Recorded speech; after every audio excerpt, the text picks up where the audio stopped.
to On the Volley, or as we like to be known, OTV. My name's Matt. I'm here on my own again tonight. Unfortunately, still can't meet up with the guys. I'm back in Rome, but only for one night, so unfortunately we couldn't arrange to do that tonight.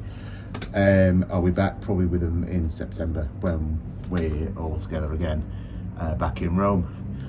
So I'm here to talk about obviously the opening weekend of the Premier League, which resulted in some quite interesting results, some quite predictable results, but good starts as well for some teams. They all wanted to get off their campaign in that manner. I want to start with the promoter clubs, so I'm going to start with obviously the first game, which was Brentford against Arsenal. I watched most of that game actually, which is quite a pleasure to watch. Brentford played exceptionally well, hassled Arsenal, and obviously got the result they wanted. And you know, brilliant team performance, and that's Brentford all over. And I think we've seen that over the last couple of seasons, especially. You know, they've just missed out a couple of years ago on getting promoted to the Premier League. Obviously got through this time through the playoffs, and thoroughly deserve their position in the Premier League. They're a great run club. It's an example to all of the clubs out there for how to manage, you know, a club. Built a brilliant new stadium, community stadium in Brentford. It's a great story. It's brilliant to see a club like that get into the Premier League and then get a result like that on Friday night. For Arsenal, Charles had probably a few words to say on this already. So I'm sure I will watch his Arteta cast later. Yeah, also prior to this as well, it's been obvious that Arsenal have not been making recruitment or taking the steps forward that they wanted under Arteta. I think that is half and half. You know, it is like half of their power of recruiting at the moment, and also is that Arteta managing the players to the best of the ability of maybe another manager could do. He is probably one of my predictions to be the first ones to go. You look at what the fixtures they've got coming up. You obviously got Chelsea at the weekend, the standout fixture of the weekend, or maybe it would have been in years gone by. But at the moment, everyone's probably just thinking that's a nailed-on win for Chelsea, and that's the state that Arsenal are in at the moment. Having just lost to Brentford, to have Chelsea, I mean, albeit at the Emirates. Chelsea are a strong team. They showed that with a good 3-0 win over Palace. Good opening day for them. Obviously, the European champions at the moment. They have done exceptionally well under Tuchel. They had a great end to last season, and do look. I think they are the bookie favourites actually this year. They do look like favourites. They've really got a good playing style. They're potent in attack, and they look solid in defence. It's probably most people's predictions for who's going to win the title this year, and that's who's up next for Arsenal, who obviously don't even look like they've got any mettle whatsoever, let alone to play a team like Chelsea. And Brentford did expose that, but you know, all credit to Brentford for doing that. Let's not just say it was all about Arsenal, because Brentford did exceptionally well. So moving on, obviously from that, then there was a good result for Watford. They beat Villa 3-2. I think it was 3-1, and Villa scored a late goal in that. You know, Villa obviously been weakened a little bit by losing Grealish. They didn't do very well last season when they lost him, but they have brought in you know, a couple of good signs. Bailey didn't play at the weekend. Ings did. He scored the consolation goal essentially, which made it 3-2. But you know, they've used the money from Grealish to strengthen the squad throughout. So, you know, I think you know, that's a bad result for them in the first game. But I feel Villa have got quite a bit still to offer this season. And then on to Norwich, who lost at home to Liverpool. Norwich were one of my predictions to go down, unfortunately. Sorry, Norwich fans. I just feel that they pretty much come back up with a very similar team to what they went down with 2 years ago. So Liverpool this year will be competitive. There's no doubt about that. Having Van Dijk back is massive for them. You know, that's the rock that they build their game around, basically. And obviously, when he was missing from October last year, they fell away quite quickly. They also had obviously injuries to Gomez as well, and Henderson at some points. In fact, they had injuries pretty much throughout anyone who could possibly play that central defensive role last season. So it does. Last season was a bit of a write-off for them because of their injuries, and having all those players fit again. But Van Dijk being absolutely the key. So it's no discredit to Norwich, because they are playing in one of the champions from 2 years ago. So it's 2 seasons ago, should I say?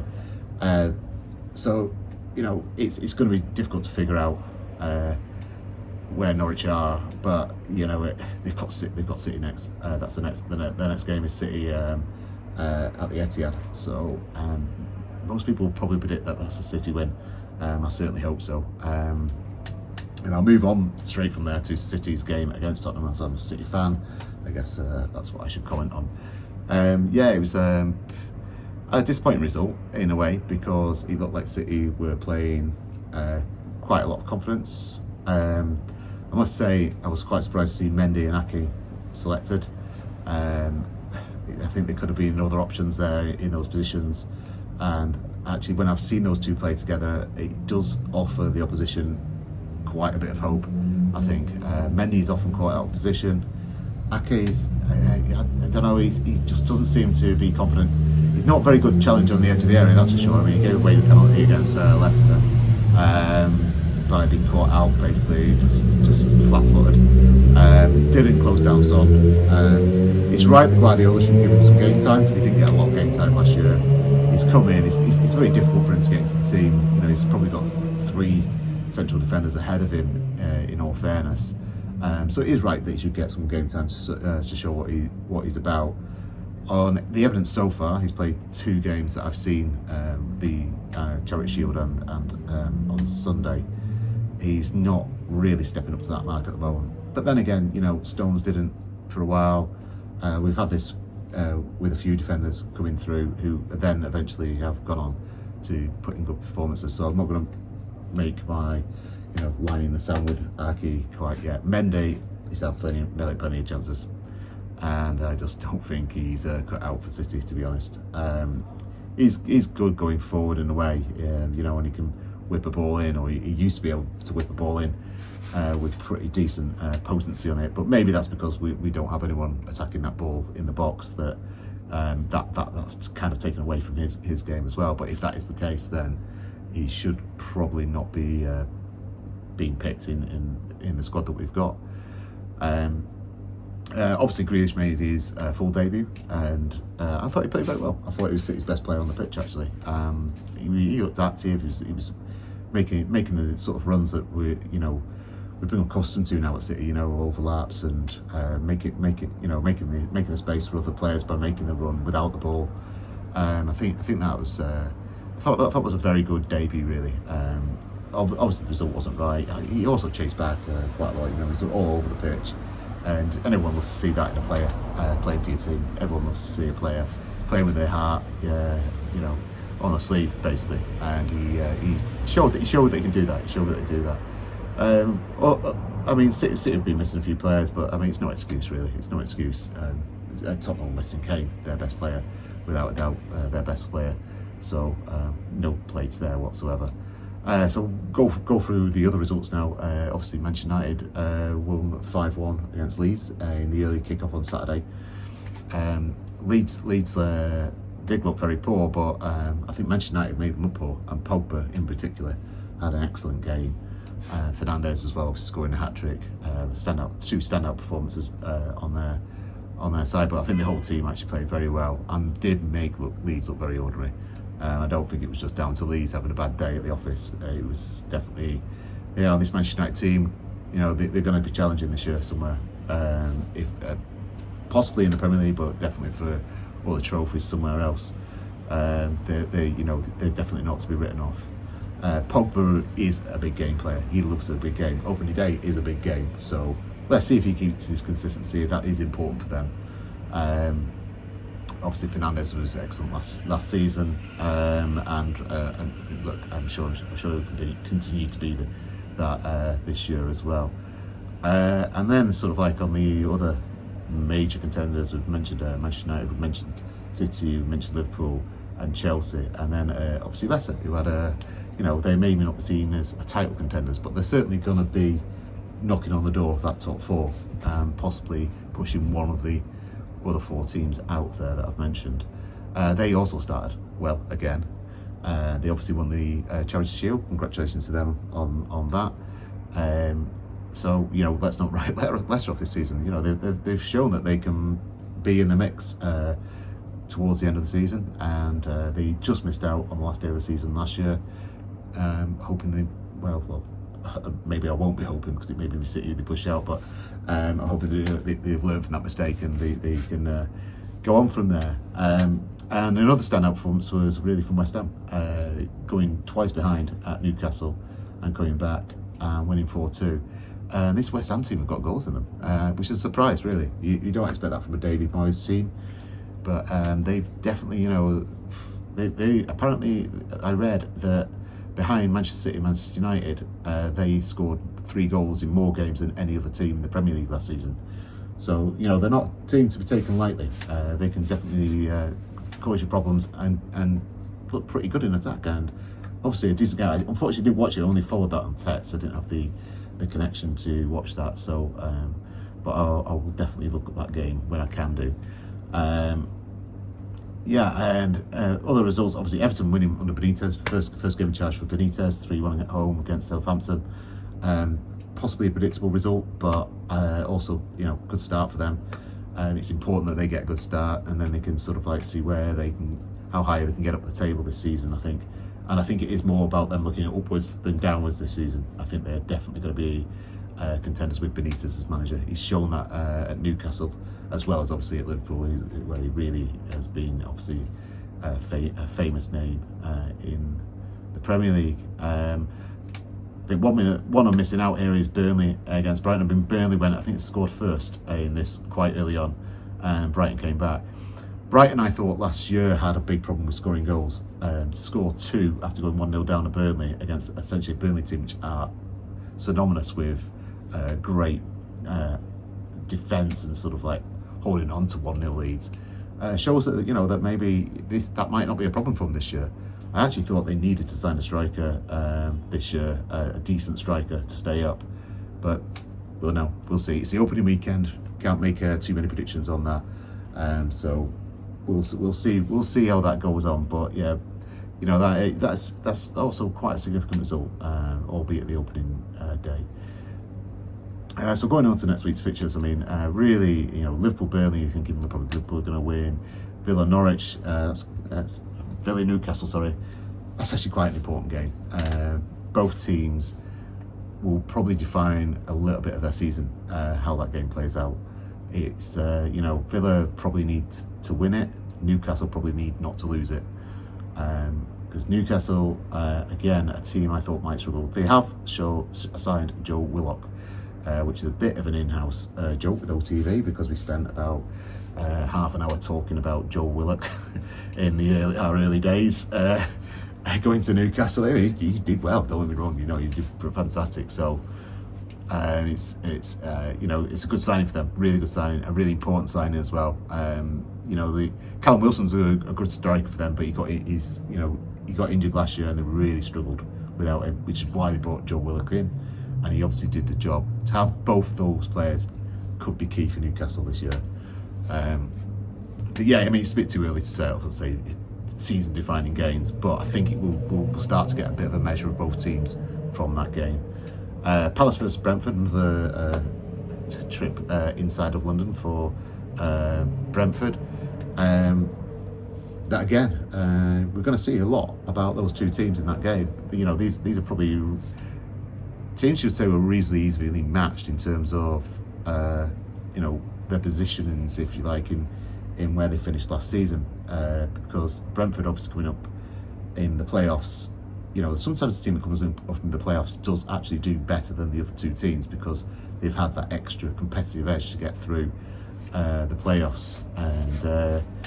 And Palace, they had a bit of a flirt with relegation last year, but then finished quite comfortably outside of it. But obviously losing Roy Hodgson, bringing in a very inexperienced Patrick Vieira, although he has managed City's sister club in New York City.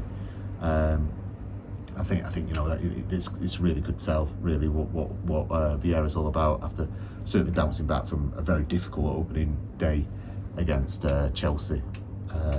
Leeds versus Everton, again, we're going to see something in there, where Everton are this season, where Leeds this season, because Leeds did have a very good season last season. Everton had a slightly disappointing season actually after getting Carlo Ancelotti as manager, because that's he's a class act, and they didn't quite achieve probably what they wanted to throughout the season. Just moving on, I'm sorry, I have to remind myself of the fixtures. Brighton versus Watford, again, another.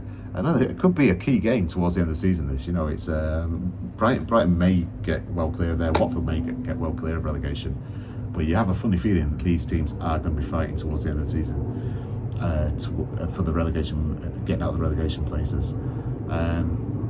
Let's see. Let's see if Brighton can get the goals. They had far too many,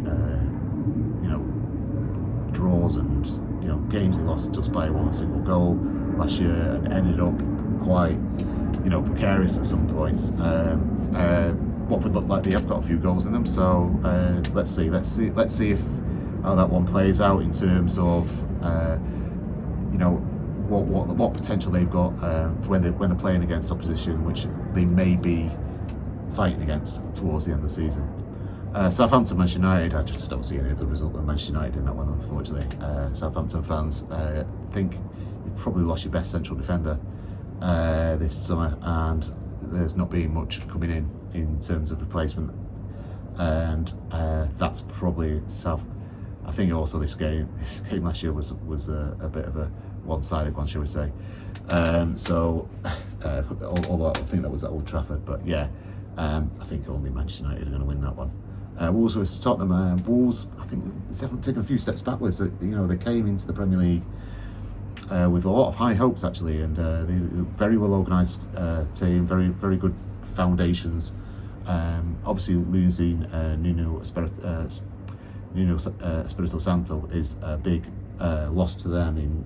But I think really he'd gone as far as he could with Wolves. So obviously it's his return to Wolves with Tottenham, and so that's an interesting game to see.